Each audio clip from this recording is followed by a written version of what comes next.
Hello students, तो कैसे हैं आप सब। तो अभी आप 8th क्लास को क्रॉस करके 9th में आ चुकी हो। ओके। और हमने 8th में साइंस में बहुत सारे कंसेप्ट्स को पढ़ा था कि हमने नाइट स्काई के बारे में पढ़ा था कि किस तरह से हम अर्थ को या फिर जितने भी इसके अलावा और प्लैनेट्स हैं हम उसको किस तरह से देखते हैं। हमने इलेक्ट्रिक करंट्स के बारे में पढ़ा था। हमने इसके अलावा वहाँ स्टडी की थी और भी टॉपिक्स की जो हमारे सिलेबस में बहुत अच्छे से हमने पढ़े हैं। अब हम क्या कर रहे हैं, अब हम 8th से 9th क्लास में आ चुकी हैं और आई होप आप बहुत अच्छे परसेंटेज लेकर 9th क्लास में आए हैं। तो अभी आपकी उसी परसेंटेज को ग्रेड अप करने के लिए मैं आपको साइंस पढ़ाने वाला हूँ। अब जो 9th की साइंस है ना, उसे हम 3 पार्ट्स में डिवाइड करेंगे। 8th में आपने ओनली साइंस में एक ही टॉपिक पढ़ा था, वो आप साइंस के चैप्टर्स को पढ़ रहे थे। अभी हम क्या करने वाले हैं, अभी हम यहाँ साइंस को 3 पार्ट्स में डिवाइड करने वाले हैं। इसमें जो फर्स्ट पार्ट होगा उसे हम केमिस्ट्री बोलेंगे, सेकंड पार्ट को हम यहाँ फिजिक्स बोलेंगे एंड जो थर्ड पार्ट है उसे हम बोलेंगे बायोलॉजी। तो आपके जितने भी साइंस के चैप्टर्स हैं वो इन 3 पार्ट्स में डिवाइडेड होंगे 9th क्लास में। इसमें से हम अभी फिजिक्स का जो फर्स्ट चैप्टर है मोशन, फिजिक्स का जो फर्स्ट चैप्टर है मोशन, हम वो स्टार्ट करने वाले हैं। ओके। धीरे धीरे मैं आपको हर चैप्टर्स के बारे में बताता जाऊंगा जैसे जैसे हम जो जो चैप्टर्स करते जाएंगे। तो अभी हम फिजिक्स का फर्स्ट चैप्टर मोशन स्टार्ट करने वाले हैं। आप इसको अपने आप ही रिलेट कर पाओगे कि किस तरह से ये आपके 8th क्लास के कौन कौन से टॉपिक से कनेक्टेड है। तो अभी हम मोशन स्टार्ट करने वाले हैं। सबसे पहले हम बात करते हैं कि मोशन वर्ड से हम क्या समझते हैं। अगर मैं सिंपली मोशन वर्ड की बात करूँ तो हम कह सकते हैं कि ये तो चलना फिरना होगा या फिर अपना यानी किसी भी तरह का कुछ भी करना, उसे हम क्या बोलते हैं, मोशन कहते हैं। तो हम चलने फिरने को सिंपली मोशन कह रहे हैं। पर अब हम बात करते हैं कि हम चलना फिरना हमारे डेली लाइफ में मीन्स मोशन को हम हमारी डेली लाइफ में कहाँ कहाँ देखते हैं। मैं चल रहा हूँ, आप लोग भी चल रहे होगे। आप ऊपर देखोगे फैन भी चल रहा है। आप बाहर जाओगे, जो भी आपको व्हीकल देखेंगे वो भी आपको चलते हुए दिख जाएंगे। इसके अलावा आप वाटर में देखोगे, जहाँ फिशेज़ हैं आपको वो भी चलती फिरती दिख जाएंगी, स्विम करती हुई। आप ऊपर आसमान में देखोगे, आपको वहाँ पे भी क्या होगा, आपको जो बर्ड्स हैं या एरोप्लेन हैं वो फ्लाई करते दिख जाएंगे। एक तरह से चल फिर रहे हैं वो। आप उससे भी ऊपर स्पेस में देखोगे, आपको डिफरेंट टाइप के स्टार्स हो गए या हमारा मून हो गया, ये या फिर सनसेट हो गया। ओके, ये भी हमें क्या है, ये भी हमें मोशन करता हुआ दिख जाएगा, चलता फिरता दिख जाएगा। तो हमने इस चैप्टर में किसको डिस्कस करना है, हमने इसी थिंग को डिस्कस करना है कि जो हम ये चलते फिरते हैं या जो ये हम मोशन करते हैं वो कौन कौन से फैक्टर्स पे डिपेंड करता है। ठीक है। और इसके अलावा वो जो फैक्टर्स हैं वो कैसे इसको अफेक्ट करेंगे, किस लेवल तक अफेक्ट करेंगे, हम इन सबको पढ़ने वाले हैं। तो बाकी जो टॉपिक आने वाले हैं इसमें, क्लियर, वो हम एक एक करके आगे कंटिन्यू करेंगे। अभी हम बात करते हैं कि हम मोशन से क्या समझते हैं। तो सबसे पहले मैं मोशन स्टार्ट करने से पहले यहाँ 2 फैक्टर्स की बात करना चाहूँगा जिसको हमें समझना है। फर्स्ट फैक्टर है हमारे पास टाइम और जो सेकंड फैक्टर है वो है पोजीशन। ओके, मैंने यहाँ पे 2 फैक्टर्स का नेम लिया है। First is time, second is position. अब हमें पता है हम टाइम को नहीं रोक सकते, टाइम हमेशा कंटिन्यूसली चलता रहता है। अभी टाइम है, मैं आपसे बातचीत कर रहा हूँ, मैं आपको पढ़ा रहा हूँ, टाइम क्या है, चलता जा रहा है। मैं पढ़ाना बंद भी कर दूंगा तो टाइम फिर भी चलता रहेगा। आज से कल बनेगा, कल से परसों बनेगा, टाइम क्या होगा, चलता रहेगा। तो टाइम हमारे कंट्रोल में नहीं है। अब हमने बात करनी है पोजीशन की। ओके, ये हमारे कंट्रोल में है। अभी मैं सेम पोजीशन पर हूँ, अभी मैंने क्या कर ली, अपनी पोजीशन को चेंज कर लिया। मीन्स पोजीशन को चेंज करना मेरे हाथ में है, टाइम तो अपने आप ही चेंज हो रहा है। तो यहीं से हमें मोशन की डेफिनेशन मिल जाती है। अगर टाइम की पैसेज के साथ साथ मेरी पोजीशन भी चेंज हो रही है तो मैं कहूँगा कि मैं मोशन में हूँ। और अच्छे से पहले मैं आपको डेफिनेशन लिखवाता हूँ, फिर मैं आपको इसके एग्जाम्पल से समझाऊंगा कि हम मोशन को डेली लाइफ में कहाँ कहाँ देखते हैं। वैसे मैं अभी हर तरह के मोशन का डिस्कशन कर चुका हूँ, फिर भी हम यहाँ देखते हैं कि हम मोशन को डेली लाइफ में कहाँ कहाँ देखेंगे। तो अभी हमारे पास जो डेफिनेशन आती है वो कौन सी आती है, मोशन की डेफिनेशन। तो हम यहाँ लिखेंगे motion. And what do we mean by motion. अभी मैंने क्या कहा कि कोई भी ऑब्जेक्ट अगर अपनी पोजीशन चेंज करेगा टाइम के साथ साथ, हम कह देंगे कि वो क्या है, वो मोशन है। तो हम यहाँ लिखेंगे if an object changes its position with the passage of time, it is known as in the state of motion। तो हमने यहाँ पे मोशन की डेफिनेशन लिख ली है। यहाँ मैंने क्या कहा है उसे हम समझते हैं। मैंने ये कहा है कि मान लो ये एक ऑब्जेक्ट है, इसे मैंने ओ पोजीशन पे रखा हुआ है। इसने क्या किया, जैसे ही 1 सेकंड हुआ, 1 सेकंड में इसने अपनी पोजीशन यहाँ से ओ से ए तक चेंज कर ली। जैसे ही 1 सेकंड और हुआ, इसने अपनी पोजीशन ए से बी तक चेंज कर ली। नेक्स्ट 1 सेकंड में इसने अपनी पोजीशन को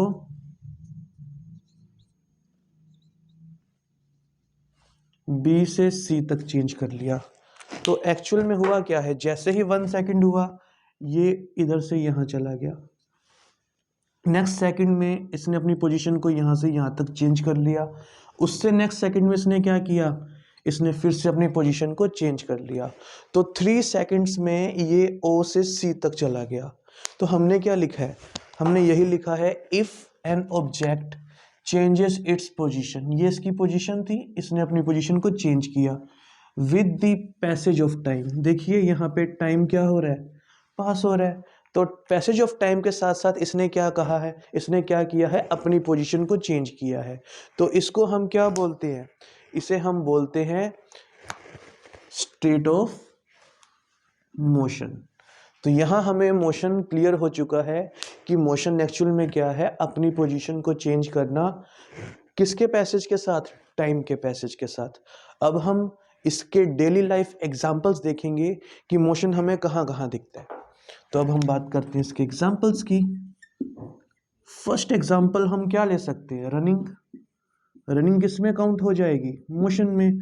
रनिंग में हम क्या करते हैं, मैं यहाँ हूँ, यहाँ से अपनी पोजीशन को दौड़ते हुए चेंज करूँगा। तो रनिंग क्या है, मोशन है।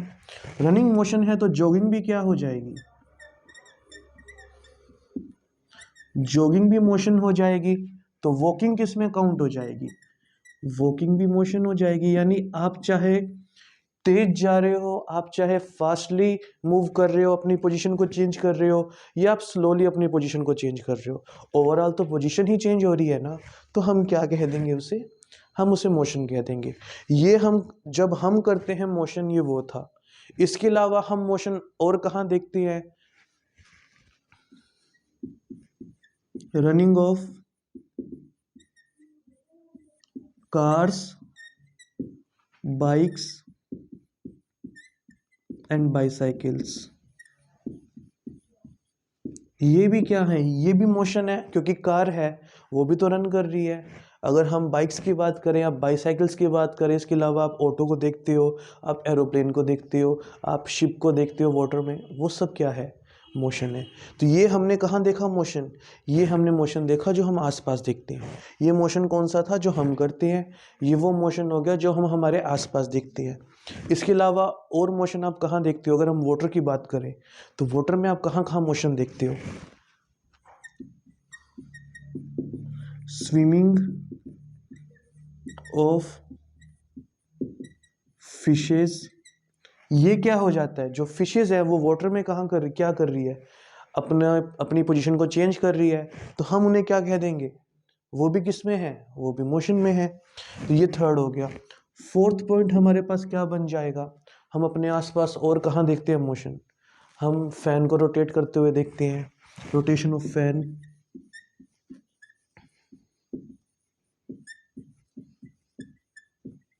इसके अलावा आपके पास अगर एनालॉग वाली क्लॉक है जिसमें जो सुइयां होती है वो चल रही होती है, वो क्या कर रही हैं, वो भी तो मोशन कर रही हैं, उसे हम एनालॉग वॉच बोलते हैं।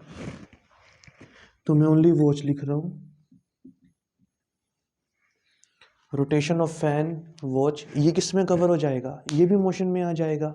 इसके अलावा हम मोशन को और कहाँ देखते हैं, हम मोशन को आसमान में देखते हैं। कब, जब बर्ड्स हैं वो फ्लाई कर रहे हैं, जब एरोप्लेन चल रहा है, वो सब भी किस में काउंट हो जाएगा, मोशन में। क्योंकि वहाँ क्या हो रहा है, वहाँ भी जो आपके पास बर्ड्स हैं या जो एनिमल्स हैं या जो एरोप्लेन्स हैं वो क्या कर रहे हैं, वो टाइम की पैसेज के साथ साथ अपनी पोजीशन को चेंज कर रहे हैं।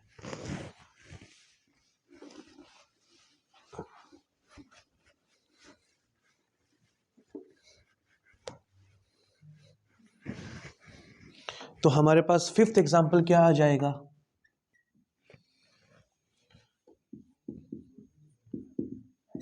Flying of birds.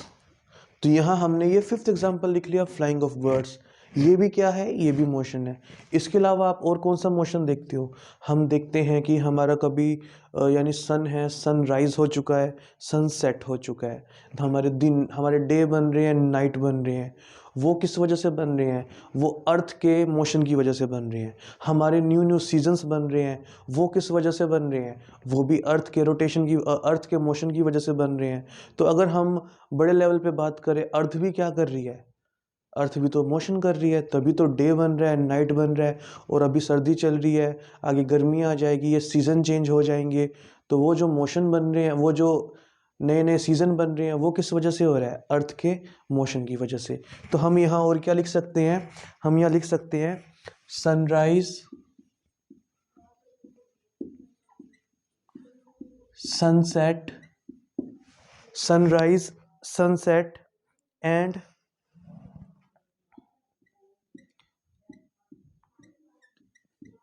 change of seasons are due to motion of अर्थ। तो हमने यहाँ कौन कौन से एग्जाम्पल किए, रनिंग, जब हम रनिंग कर रहे हैं, जॉगिंग कर रहे हैं, वॉकिंग कर रहे हैं, तो ये किस में कवर हो गया, मोशन में कवर हो गया। इसके अलावा running of cars, bikes and bicycles, ये किस में कवर हो जाएगा, ये भी मोशन में कवर हो जाएगा। स्विमिंग ऑफ फिशेस, ये भी किस में हम कवर करेंगे, मोशन में कवर करेंगे। इसके अलावा रोटेशन ऑफ फैन और वॉच, ये भी क्या है, मोशन है। फ्लाइंग ऑफ बर्ड्स किस में कवर हो जाएगा, मोशन में कवर हो जाएगा। इसके अलावा जो सनराइज होता है, सनसेट होता है और चेंज ऑफ सीजन्स आते हैं, वो भी किस में कवर हो जाएंगे, मोशन में कवर हो जाएंगे। और ये मोशन हो कैसे रहा है, ये मोशन हो रहा है, टाइम तो चल ही रहा है, टाइम के साथ साथ पोजीशन का भी चेंज होना। मान लो यहाँ रखा है, यहाँ से टाइम चलते चलते हम इस पोजीशन पे चले गए, ये ओ पोजीशन से ए पोजीशन पर चले गए, तो भी क्या हुआ है, मोशन हुआ है। अगर मैं ओ पोजीशन से सीधे चलते चलते बी पोजीशन तक चला जाऊं, तब भी क्या हो जाएगा, मोशन हो जाएगा। अगर मैं यहाँ से ऐसे मूव करते करते यहाँ तक चला जाऊं, ये भी किस में कवर हो जाएगा, ये भी मोशन में कवर हो जाएगा। इसके अलावा मैं यहाँ से कोई भी पाथ लूँ और मैं किसी और पोजीशन पे चला जाऊँ, तो वो भी किस में कवर हो जाएगा, मोशन में कवर हो जाएगा। तो हमने यहाँ पे क्या देख लिया कि हम कैसे भी मूव करें, ये मैटर नहीं करता। चाहे मैं ऐसे मूव करूँ, चाहे ऐसे मूव करूँ, चाहे ऐसे, चाहे कैसे भी मूव करूँ, अगर मैं अपनी पोजीशन को चेंज कर रहा हूँ, टाइम तो चल ही रहा है। अगर मैं अपनी पोजीशन को चेंज कर रहा हूँ, तो मैं किस में हूँ, मैं मोशन में हूँ। वही थिंग को हमने यहाँ लिखा है, इफ़ एन ऑब्जेक्ट और anybody changes its position with the passage of time, then it is known as in the state of motion। हमने इसके एग्जाम्पल्स भी देख लिए, 6 टाइप के एग्जाम्पल्स जो हमें हमारी डेली लाइफ में दिखते हैं। तो यहाँ हमने क्या किया, हमने यहाँ ये देख लिया। तो हमने क्या लिखा है, इन सबको हमने इन ऑल 4 टाइप्स को क्या लिखा है, फर्स्ट टाइप, ये सेकंड टाइप हो गया, थर्ड टाइप हो गया और ये फोर्थ टाइप हो गया। हमने इसे लिखा है object is in state of motion. तो हमने इन वर्ड्स को यूज किया है इसे डिस्क्राइब करने के लिए, जब जब ऑब्जेक्ट ने क्या किया है, अपनी पोजीशन को चेंज किया है। अब एक क्वेश्चन यहां और उठता है, हमने क्या कहा, टाइम चल रहा है। ओके, हमने मान लिया टाइम चल रहा है, पोजीशन भी चेंज हो रही थी, तो हमने कह दिया कि वो मोशन है। अब क्वेश्चन ये उठता है, अगर टाइम चले पोजीशन चेंज ना हो तो क्या होगा। मीन्स मैंने ओ से शुरू किया और टाइम के चलने के साथ साथ मैं ओ पर ही हूं, मैं ओ से कहीं नहीं गया। यानी अगर मेरी ये पोजीशन है तो टाइम चल रहा है, मैंने मेरी पोजीशन को चेंज नहीं किया तो क्या होगा। तो उस टाइम पर हमें एक सेकंड डेफिनेशन मिल जाती है जिसे हम बोलते हैं state of rest. Means time तो मूविंग होगा, पहले भी मूविंग था, अब भी मूविंग है, पर अब जो पोजीशन है ना वो बिल्कुल क्या है, वो एकदम स्टिल हो चुकी है, हमने पोजीशन को चेंज नहीं किया। तो जहां आपके पास टाइम पास होता रहे पर पोजीशन पास ना हो, पोजीशन चेंज ना हो, उसे हम बोलते हैं रेस्ट। तो यहाँ हमें एक डेफिनेशन और मिल जाती है जो है स्टेट ऑफ रेस्ट की डेफिनेशन। उसे मैं एक बार यही लिख रहा हूँ ताकि मैं उस डेफिनेशन को इससे कंपेयर करके आपको दिखा सकूँ। तो यहाँ हमारे पास एक डेफिनेशन और आ जाएगी,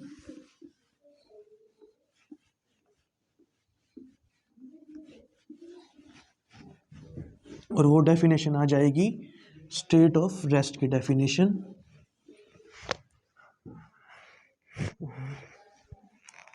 यहां मैं लिखूंगा रेस्ट, और हमें यहां क्या डेफिनेशन मिल जाएगी, जस्ट उसके opposite. If an object does not change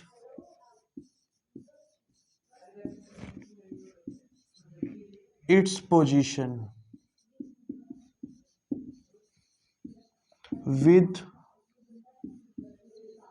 the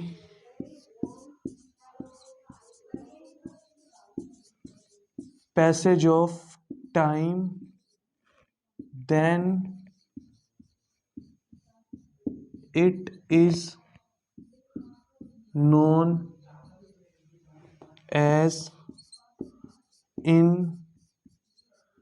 state of rest. तो यहां देखिए हमने क्या लिखा है कि ऑब्जेक्ट है, अब वो अपनी पोजीशन को चेंज नहीं कर रहा, does not change its position with the passage of time. Time तो पास हो रहा है पर वो अपनी पोजीशन को चेंज नहीं कर रहा, तो हम इसे क्या कह देंगे, हम इसे कह देंगे it is in the state of rest. तो यहाँ से आप इन दोनों डेफिनेशंस को कंपेयर कर सकते हैं। यहाँ लिखा है if an object changes its position, और यहाँ लिखा है if an object does not change its position. Time चल रहा है, जब चेंज करेगा तो हमने मोशन बोल दिया, जब चेंज नहीं करेगा तो हमने इसे क्या कह दिया, रेस्ट कह दिया। अब बात ये आती है इसके एग्जाम्पल्स क्या हो सकते हैं। अगर हम इसके एग्जाम्पल्स की बात करें तो सिंपल सा एग्जाम्पल्स आप अपने होम को देख लो, अपने रूम को देख लो, ओके, अपने स्कूल्स की बिल्डिंग्स को देख लो या बाकी बिल्डिंग्स को देख लो, वो वही है। आप आसपास ट्रीज को देख लो, ओके, इसका एग्जाम्पल मैं क्या लेके चलूंगा, ट्रीज, बिल्डिंग्स, ओके, बिल्डिंग्स हो गया, आपका हाउस हो गया, होम, स्कूल, इन सब ने अपनी पोजीशन को चेंज नहीं किया, जहां पर थे ये वहीं के वहीं लगे हुए हैं। ओके, तो अब टाइम के साथ ये हमें वही मिल रहे हैं जहां थे, इन्होंने अपनी पोजीशन को चेंज नहीं किया, तो हम क्या कह देंगे, वो क्या है, वो स्टेट ऑफ रेस्ट में है। तो यहाँ हमने दोनों डेफिनेशंस को लिख लिया, मोशन की डेफिनेशन कौन सी है, रेस्ट की डेफिनेशन क्या है, और इनके एग्जाम्पल्स क्या क्या हैं हमने वो भी देख लिए। इसमें हमें क्या मिला, trees, buildings, home and school, और भी हो सकती हैं, इसके लिए मैंने एटसेट्रा लगा दिया। यहाँ पे हमें बहुत सारे और भी मोशन मिल जाएंगे जो मेन हम हमारे डेली लाइफ में ऑब्जर्व करते हैं। मैंने यहाँ पे ओनली उन्हीं मोशन की बात की है। तो हमें यहाँ क्लियर हो चुका है कि मोशन क्या होगा और रेस्ट क्या होगा। अब हमने यहाँ बात करनी है कि हमारा जो मेन चैप्टर का नेम क्या है, वो है मोशन। तो हमारा पूरा चैप्टर मोशन के अराउंड ही रिवॉल्व करेगा। अभी हमने यहाँ बात करनी है कि मोशन है वो कितने टाइप का होता है। ओके, तो अभी हमने यहाँ बात की थी मोशन और रेस्ट क्या होता है। अब हम आगे बात करेंगे कि मोशन के कौन कौन से टाइप होते हैं। तो चलते हैं हम उस टॉपिक पे।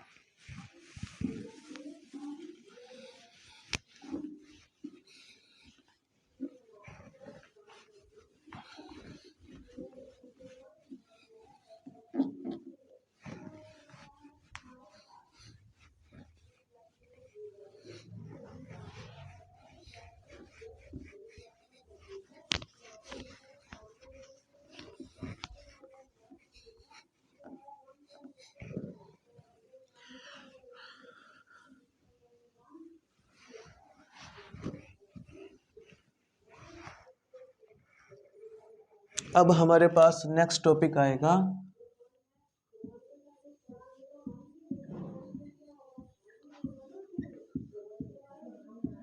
Types of motion. मोशन के 3 टाइप्स होते हैं। फर्स्ट टाइप है हमारे पास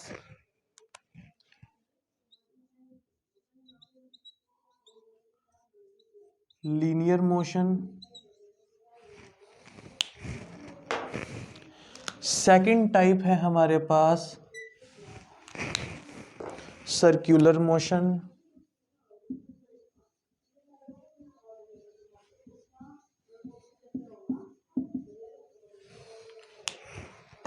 और थर्ड टाइप आ जाएगा हमारे पास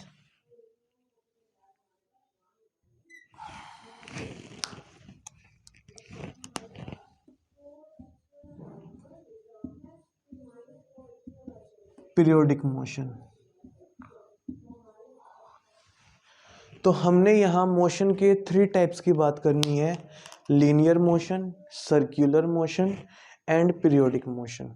तो सबसे पहले चलते हैं हम लीनियर मोशन में कि हम लीनियर मोशन से क्या समझते हैं। मैंने मान लिया कि मेरे पास एक ऑब्जेक्ट है जो ओ पोजीशन पर है। इस ऑब्जेक्ट ने यहाँ से मूव करना स्टार्ट किया और इस ऑब्जेक्ट को जाना है यहाँ से लेकर ए पोजीशन तक। अब हम बात करते हैं कि ओ से ए तक जाने के कितने रास्ते हो सकते हैं। तो एक रास्ता तो आपको सामने दिख रहा है कि एकदम स्ट्रेट, कि अगर हमें ओ से ए जाना है तो हम एकदम स्ट्रेट रास्ते से जा सकते हैं। इसके अलावा हमारे पास और कौन कौन से वेज हो सकते हैं। मैं इस रास्ते से चला जाऊं, मैं ऐसे होते हुए चला जाऊं, मैं ऐसे होते हुए चला जाऊं। तो ये हमारे पास सेकंड रास्ता आ जाएगा, यानी जिसमें हम स्ट्रेट नहीं जा रहे।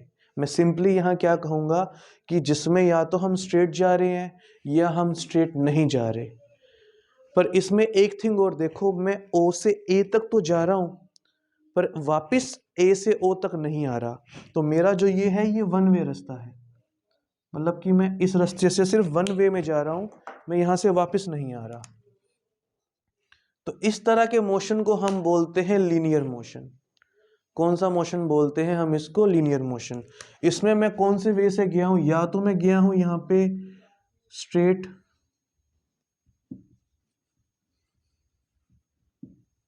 या तो मैं स्ट्रेट लाइन में गया हूं यहाँ, या फिर मैं यहाँ पे गया हूं कर्वी पाथ को फॉलो करते हुए।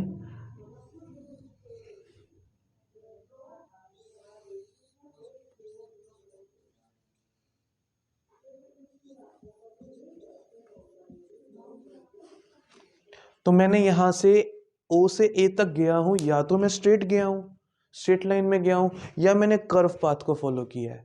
तो ये दोनों तरह के पाथ, अगर मैं ओ से ए तक फॉलो कर रहा हूँ पर मैं मेरी पोजीशन पर वापस नहीं आ रहा, यानी ओ से चला था वापस ओ पे नहीं आ रहा, ओनली वन वे में जा रहा हूँ, तो उसे बोलते हैं हम लीनियर मोशन। तो हमें यहाँ से लीनियर मोशन क्लियर हो चुका है। उसकी मैं अभी यहाँ आपको डेफिनेशन लिखवा रहा हूँ, जहाँ आपको और अच्छे से ये क्लियर हो जाएगा।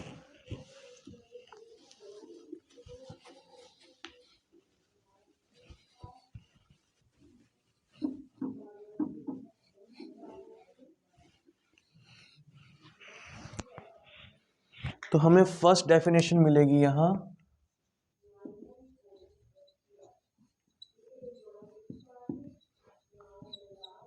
लीनियर मोशन की। तो लीनियर मोशन से हम क्या समझते हैं? अ body has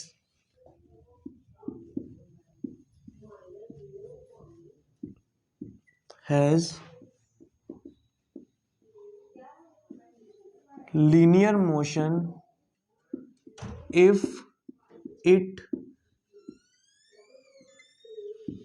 travels either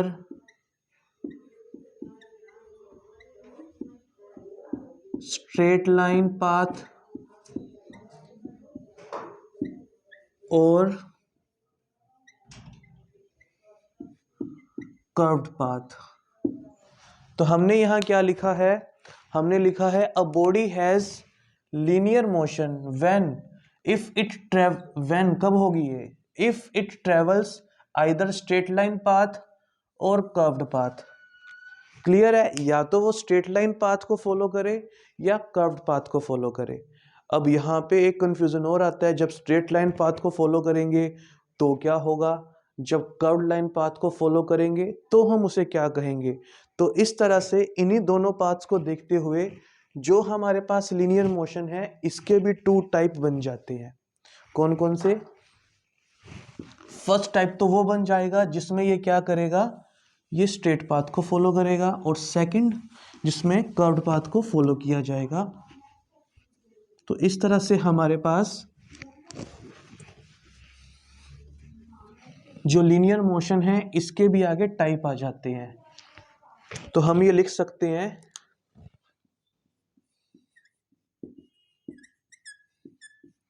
linear motion has two types. Linear motion के कितने टाइप्स होते हैं? टू टाइप्स होते हैं। फर्स्ट टाइप को हम बोलते हैं rectilinear motion.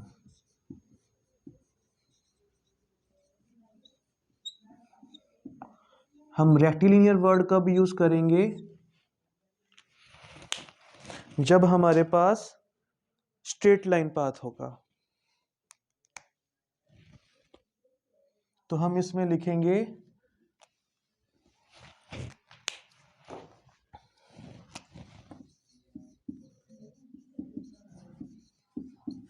Straight line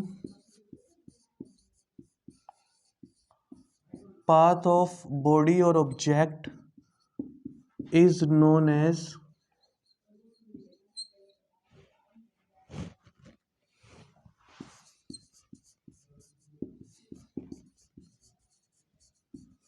rectilinear motion.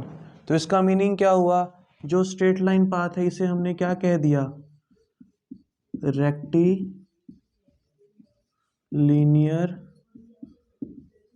Motion. Okay. तो जो हमारे पास कर्व्ड पाथ आ जाएगा उसे हम क्या कह देंगे? उसका नेम हो जाएगा कर्विलिनियर। तो इसका जो सेकंड पार्ट हमारे पास आएगा वो आ जाएगा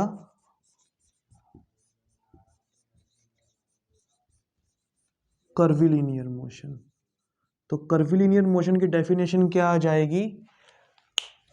curved path followed by body.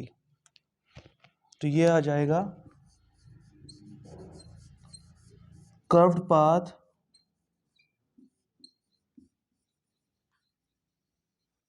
Followed by body is known as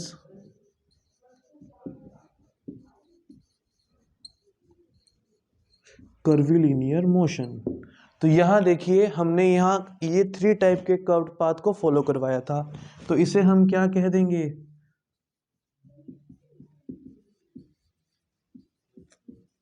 curvilinear motion. तो हम एक बार रिकॉल करते हैं जो हमने यहाँ पढ़ा है। लीनियर मोशन क्या होगा? अ body has linear motion if it travels either straight line path और कर्व्ड पाथ, या तो स्ट्रेट लाइन पाथ या कर्व्ड पाथ। जब स्ट्रेट लाइन पाथ होगा उसे हम क्या कहते हैं? Rectilinear motion. उसे हम क्या कहते हैं? रेक्टिलिनियर मोशन, जो मैंने यहाँ लिख दिया। Straight line path of body is known as rectilinear motion. Okay. और जब हमारे पास स्ट्रेट लाइन पाथ नहीं होगा, जैसे कि आप गलियों में हो के जाते हो, अगर आपको अपने डेस्टिनेशन पर जाना है और अगर आप स्ट्रेट लाइन में चल रहे हो, आप हाईवे में जा रहे हो, तो वो कौन सा पाथ हो जाएगा? रेक्टिलिनियर मोशन हो जाएगा। ओके। अगर आप किसी मार्केट में जा रहे हो, मार्केट में जाने के लिए आपको बहुत सारी स्ट्रीट से होते हुए गुजरना पड़ रहा है, आप बार बार क्या कर रहे हो? अपनी डायरेक्शन को चेंज कर रहे हो, तो उसे हम किस में काउंट करते हैं? उसे हम काउंट करते हैं कर्वी पाथ में, जिसे हम कर्वीलिनियर मोशन कहते हैं। Curved path followed by body is known as curvilinear motion. तो यहाँ हमने लीनियर मोशन और उसके जो टाइप्स होते हैं उसका डिस्कशन कर लिया। तो यहाँ हमारा जो लीनियर मोशन है ये कंप्लीट हो चुका है। अब हम यहाँ बात करते हैं सर्कुलर मोशन की, कि हम सर्कुलर मोशन से क्या समझते हैं। तो यहाँ देखते हैं सर्कुलर मोशन क्या होगा।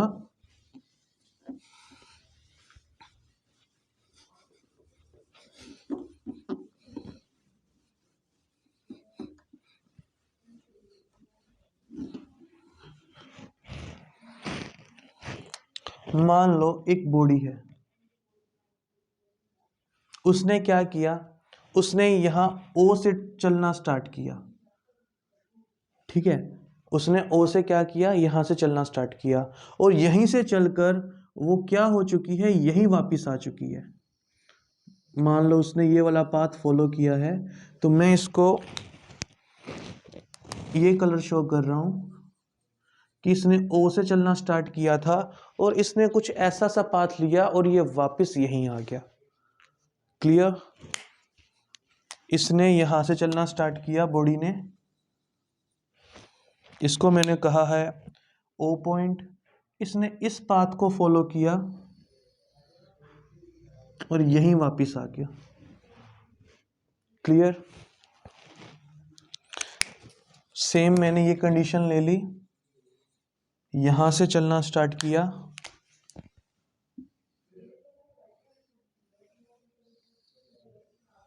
और ये पाथ को फॉलो किया। मैंने हर एक पाथ को डिफरेंट डिफरेंट शेप्स में शो किया है, जो मैंने जानबूझ के प्रॉपर नहीं बनाई। यहाँ जिस चीज़ को मैं प्रूफ करना चाहता हूँ उस बात के लिए, यहाँ मैटर नहीं करता कि आप किस तरह से पाथ को फॉलो कर रहे हो। आप पूरा सर्कुलर फॉर्म में फॉलो करो, ठीक है, या फिर आप इसे हाफ सर्कुलर फॉर्म में कैसे भी फॉलो करो। चाहे मैं यहाँ से ऐसे जाता, यहाँ से यहाँ वापस आ जाता।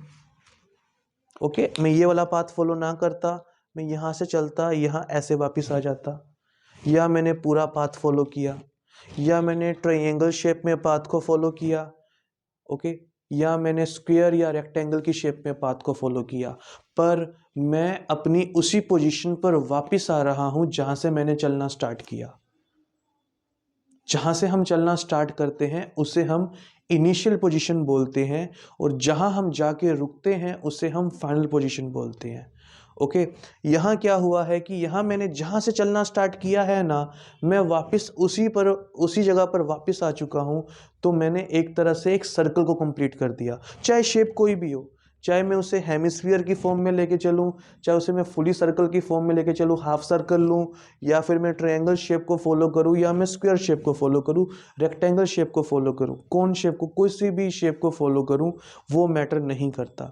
यहाँ थिंग्स क्या मैटर कर रही है कि मैंने जहाँ से चलना स्टार्ट किया मैं वापस उसी पोजीशन पर आ रहा हूँ, तो हम उसे कहते हैं सर्कुलर मोशन।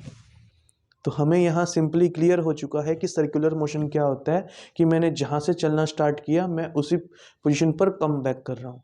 और इसकी एक खासियत होती है सर्कुलर मोशन की, इसका ना आपको हमेशा एक ऐसा पॉइंट जरूर मिलता है जो इसके बिल्कुल सेंटर में होता है, जिसे हम सेंट्रल पॉइंट या फिर एक्सिस ऑफ रोटेशन या और भी बहुत से नाम है हम यूज़ कर सकते हैं। हमें इतना डिटेल में नहीं जाना, हमें यहाँ ये देखना है कि हमने जहाँ से चलना स्टार्ट किया वहीं पर हम क्या आ चुके हैं, वापिस आ चुके हैं। तो उस मोशन को हम क्या कहते हैं, सर्कुलर मोशन कहते हैं। तो लीनियर मोशन सर्कुलर मोशन से कैसे डिफरेंट था? हमने लीनियर मोशन में क्या कहा था कि अगर हम स्ट्रेट लाइन पाथ को फॉलो करते हैं पर अपनी पोजीशन पर वापस नहीं आते तो उसको हमने लीनियर मोशन कहा था। जबकि सर्कुलर मोशन में क्या हो जाएगा, अगर हम अपनी उसी पोजीशन पर वापस आ रहे हैं तो वो कौन सा मोशन हो जाएगा, सर्कुलर मोशन। आपको इसके एग्जांपल्स देता हूँ। आप ऊपर फैन को देखिए, फैन क्या कर रहा है, फैन यहाँ से चलना स्टार्ट करता है, यहाँ से घूम फिर के बार बार उसी पोजीशन पर बार बार आ भी रहा है, वो इस तरह से पाथ को फॉलो कर रहा है, ठीक है। वो कौन सा मोशन हो गया, वो सर्कुलर मोशन हो गया। क्लियर है? इस तरह से अगर आपने जाइंट व्हील देखा होगा, जाइंट व्हील क्या कर रहा है, जाइंट व्हील भी ऐसे घूम रहा है और वो अपनी पोजीशन पर, आप नीचे बैठे होते हो, आप पहले ऊपर जाते हो जाइंट व्हील में, फिर वहाँ से ऊपर से फिर नीचे आ जाते हो उसी पोजीशन पर, फिर आप दोबारा से ऊपर जाते हो, नीचे आ जाते हो, इस तरह से जाइंट व्हील वर्क कर रहा है।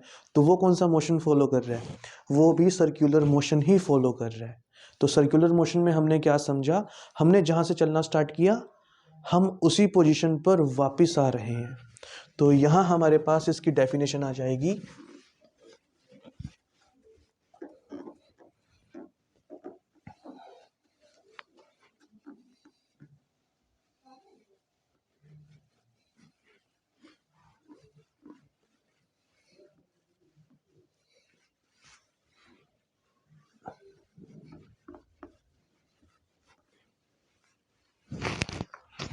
तो यहां हमें डेफिनेशन मिलेगी सर्कुलर मोशन की।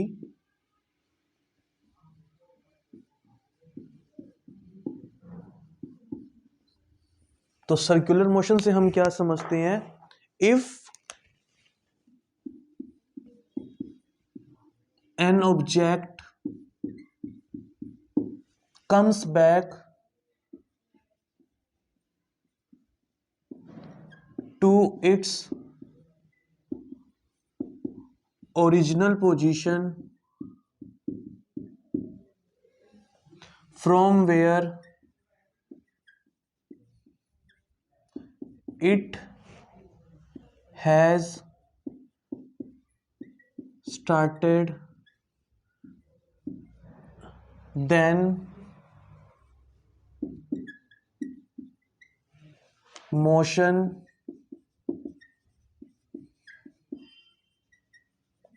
followed by it is known as circular motion।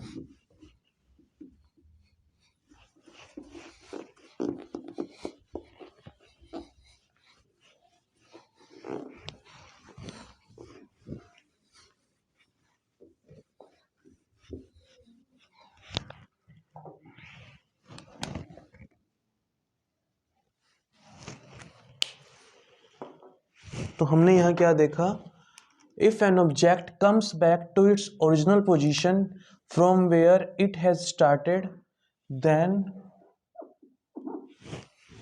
Motion followed by it is known as circular motion. तो हमने जो मेन पॉइंट्स यहाँ देखे हैं वो ये है, जो ऑब्जेक्ट होगा वो कम बैक करेगा अपनी ओरिजिनल पोजीशन पर जहाँ से इसने चलना स्टार्ट किया था। तो उस मोशन को हम क्या कह देते हैं, सर्कुलर मोशन।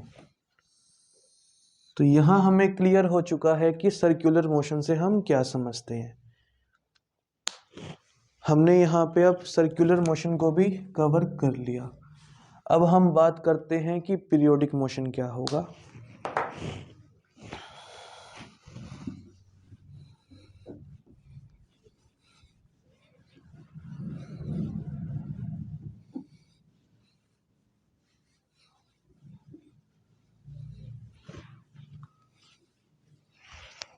तो इसका वैसे हम एग्जाम्पल लिखना चाहें तो हम लिख सकते हैं, rotation of watch wheels of vehicles, giant wheel, fan, etcetera. तो ये हमारे पास इसके एग्जाम्पल हो जाएंगे सर्कुलर मोशन के। अब हमारे पास नेक्स्ट मोशन आता है पीरियोडिक मोशन, तो उसे समझते हैं। मैंने यहाँ पे अब एक एग्जाम्पल लिया है एक पेंडुलम का।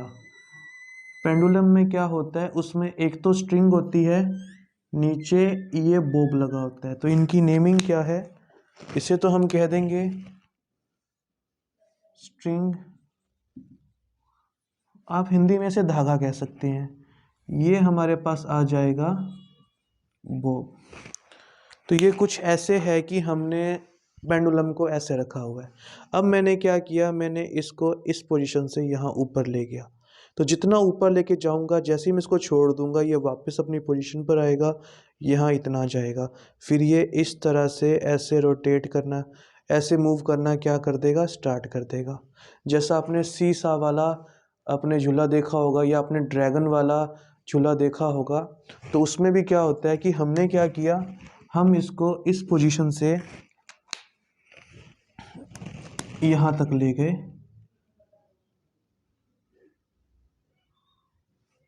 यहाँ तक ले गए,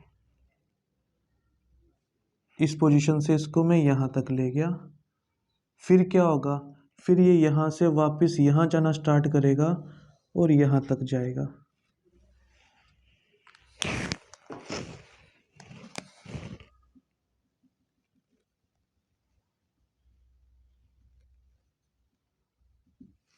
ठीक है, यहाँ तक जाएगा ये। उसके बाद क्या होगा, ये फिर से इसी पाथ को फॉलो करेगा, यहाँ वापस आ जाएगा ऐसे। फिर ये फिर से उधर जाना स्टार्ट कर देगा, तो ये इस तरह से ऐसे जाना स्टार्ट कर देगा। क्लियर है। तो हमने यहाँ क्या देखा कि जब हम इसको एक साइड पे जितना ऊपर लेके यहाँ जाएंगे, उतना ही ये उस तरफ ऐसे झूलना स्टार्ट कर देगा। तो जो इस तरह का मोशन होता है ना, ये एक पीरियड के बाद खुद को रिपीट कर रहा है। तो इस तरह के मोशन को हम बोलते हैं पीरियोडिक मोशन। अगर हम हमारे मोबाइल की बात करें, तो आपका मोबाइल क्या करता है, वो यहाँ रखा है। हाँ, वो मान लो आप किसी का कॉल आया है और आपने फ़ोन को वाइब्रेट पे कर रखा है मोबाइल को, तो वो इस तरह से खुद को क्या करता है, वाइब्रेट करता है। तो वो कौन सा मोशन फॉलो करता है, पीरियोडिक मोशन फॉलो करता है। पेंडुलम है, वो कौन सा मोशन फॉलो कर रहा है, पीरियोडिक मोशन फॉलो कर रहा है। इसके अलावा आपने ड्रैगन वाला झूला लिया होगा, वो कौन सा मोशन फॉलो कर रहा है, वो भी तो पीरियोडिक मोशन फॉलो कर रहा है। तो यहाँ हमने देख लिया कि कोई भी अगर थिंग है, अगर वो इस तरह का मोशन करती है, इस तरह के मोशन को बोलते हैं हम टू एंड फ्रो जाना। टू एंड फ्रो का मतलब आगे पीछे जाना, या हम कह सकते हैं लेफ्ट एंड राइट जाएगा, या अप एंड डाउन जाए। चाहे वो लेफ्ट एंड राइट जाए, चाहे टू एंड फ्रो जाए, चाहे अप एंड डाउन जाए, अगर वो खुद के मोशन को रिपीट कर रहा है बार बार पीरियोडिक फॉर्म में, ठीक है, तो उसे हम क्या कहते हैं, उसे हम पीरियोडिक मोशन कहते हैं। तो यहाँ हमें थर्ड टाइप का मोशन भी क्लियर हो चुका है कि वो क्या होगा। तो थर्ड टाइप का जो मोशन है उसे हम बोलते हैं पीरियोडिक मोशन।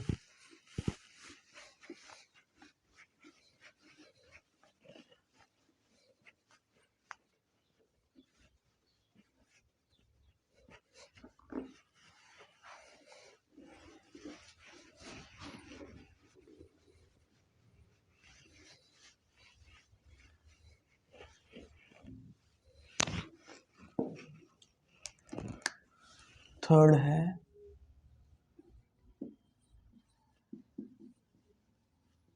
Periodic motion. तो इस मोशन से हम क्या समझते हैं, अ बॉडी हैज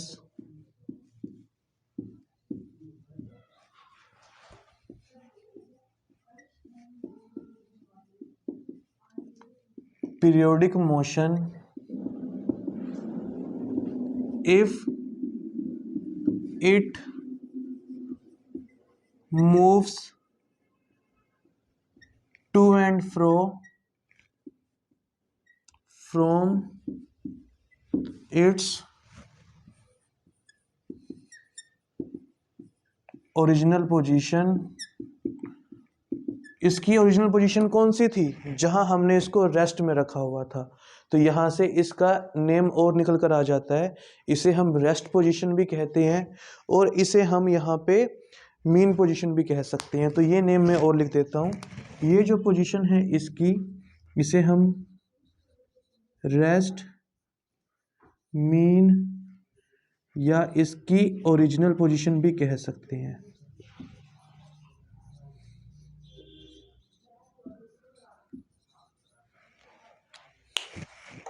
तो हम यहां भी लिख देते हैं कि कौन सी पोजीशन थी इसकी, है मीन और रेस्ट पोजीशन। तो यहां से हमें डेफिनेशन मिल चुकी है पीरियोडिक मोशन की। A body has periodic motion if it moves to and fro, it moves to and fro from its original position. तो ये हमें यहाँ क्लियर हो चुका है कि पीरियोडिक मोशन क्या होगा। अब हम इसके एग्जाम्पल्स की बात करें तो हम लिख सकते हैं, फॉर एग्जाम्पल ड्रैगन स्विंग। हम इसे सिंपल स्विंग की भी बात करें तो वो भी पीरियोडिक मोशन को फॉलो कर रहा है। मोशन ऑफ पेंडुलम,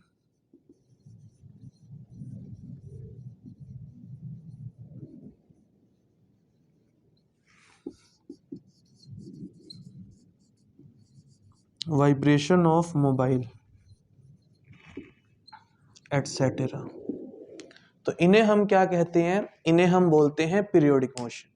तो यहाँ हमने 3 टाइप्स ऑफ मोशन का डिस्कशन कर लिया है कि वो कौन कौन से हैं। अब हम यहाँ पे 2 और टर्म्स की बात करने वाले हैं जो क्या करेगी, जो हमें इन टॉपिक्स से रिलेट करवाएगी और वो हमारे लिए ज़रूरी भी है।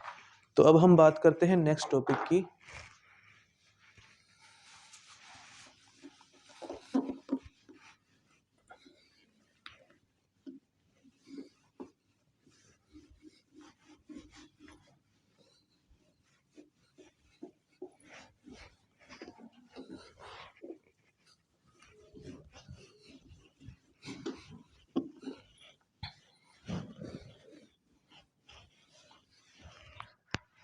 अब हमारे पास नेक्स्ट डेफिनेशन आएगी रेफरेंस पॉइंट की।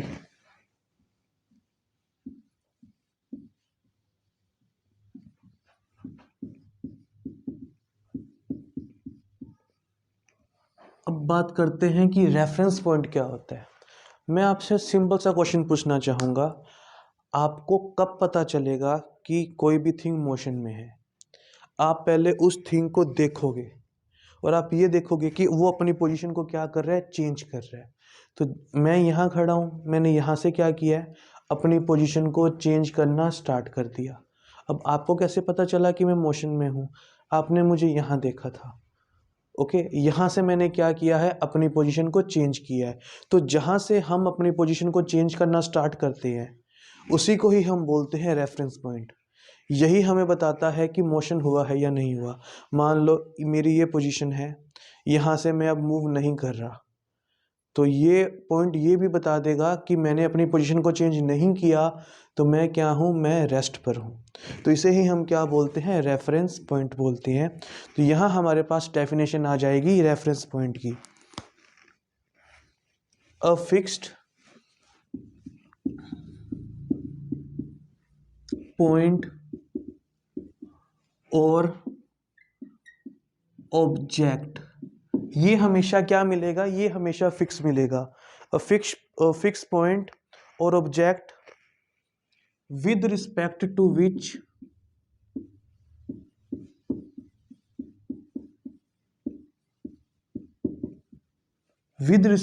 to which body moves is known as reference point. Okay, तो हमने यहाँ क्या देखा कि एक फिक्स पॉइंट होगा या कोई ऑब्जेक्ट होगा जिसके रिस्पेक्ट में क्या कर रही है, जो बॉडी है जिसको हमने मोशन देखना है उसने मूव करना स्टार्ट किया।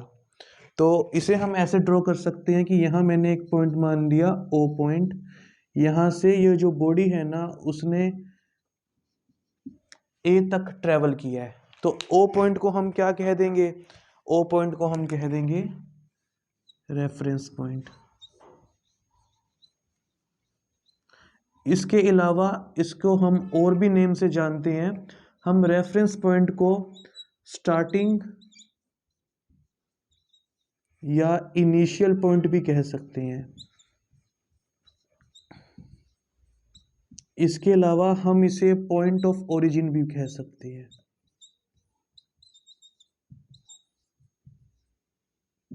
तो ये हमारे पास इसके बहुत सारे नेम आ चुके हैं कि इसे हम और किस किस नेम से जानते हैं। पर अगर मैंने इसे रेफरेंस पॉइंट कहा है या मान लो स्टार्टिंग पॉइंट कहा है, तो जहां मैंने मूव करना बंद कर दिया यानी जहां मैं रेस्ट में आ गया, तो उस पॉइंट को हम क्या कह देंगे, इसे हम कह देंगे फाइनल पॉइंट। इसे हम क्या कह देंगे, फाइनल पॉइंट कह देंगे। तो यहाँ हमें ये क्लियर हो चुका है कि रेफरेंस पॉइंट से हम क्या समझते हैं। अब मैं यहाँ पे एक लाइन और लिखने जा रहा हूँ जिसका मैं मीनिंग आपको यहाँ बताने वाला हूँ। तो यहाँ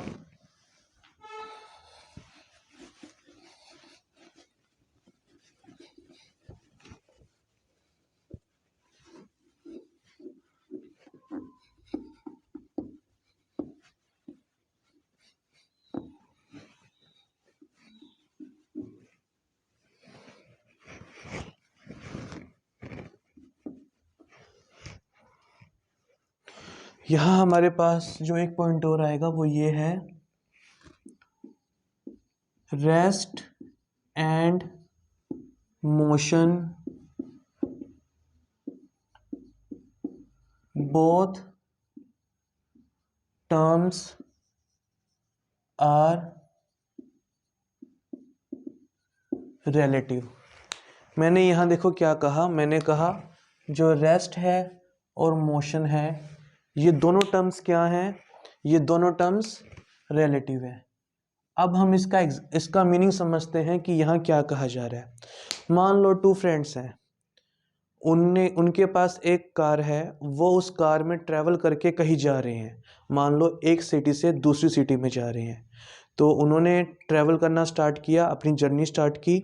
तो जो भी रास्ते में उन्हें लोग दिखेंगे ना, जो भी लोग उन्हें देखेंगे वो क्या देखेंगे कि एक कार है उसमें दो पर्सन है वो बैठ के जा रहे हैं। तो उन पर्सन्स के लिए वो जो कार में बैठे लोग हैं वो क्या हो चुके हैं, वो मोशन में हो चुके हैं। ओके, तो हमने क्या कह दिया कि जो बाहर से जो भी लोग थे उन्होंने देखा तो उन्हें वो दोनों लोग किस में दिखे, मोशन में दिखे। पर अगर हम उन दोनों फ्रेंड्स की बात करें तो उन दोनों ने अपनी पोजीशन को चेंज नहीं किया। दोनों मान लो फ्रंट सीट्स पर बैठे हैं कार की, तो जब वो ट्रैवल कर चुके होंगे पूरा, तभी भी वो फ्रंट सीट्स पर बैठे ही मिलेंगे हमें। ठीक है, तो क्या हुआ कि उन्होंने अपनी पोजीशन को चेंज नहीं किया, तो दोनों एक दूसरे के रिस्पेक्ट में क्या हो गए, रेस्ट पर हो गए। इसका मीनिंग क्या हुआ कि किसी एक पर्सन के लिए कोई थिंग रेस्ट पर हो सकती है और हो सकता है किसी और पर्सन के लिए वही थिंग किस में आ जाए, मोशन में आ जाए। ये डिपेंड करेगा कि हम उसको कैसे ऑब्जर्व करते हैं, हम उस टर्म को कैसे समझते हैं। क्लियर? तो ये इसी का मीनिंग है कि जो रेस्ट और मोशन है वो दोनों टर्म्स क्या हैं, वो दोनों टर्म्स रिलेटिव है। तो हम यहाँ ये पॉइंट लिख सकते हैं, an object may appear an object may appear to be moving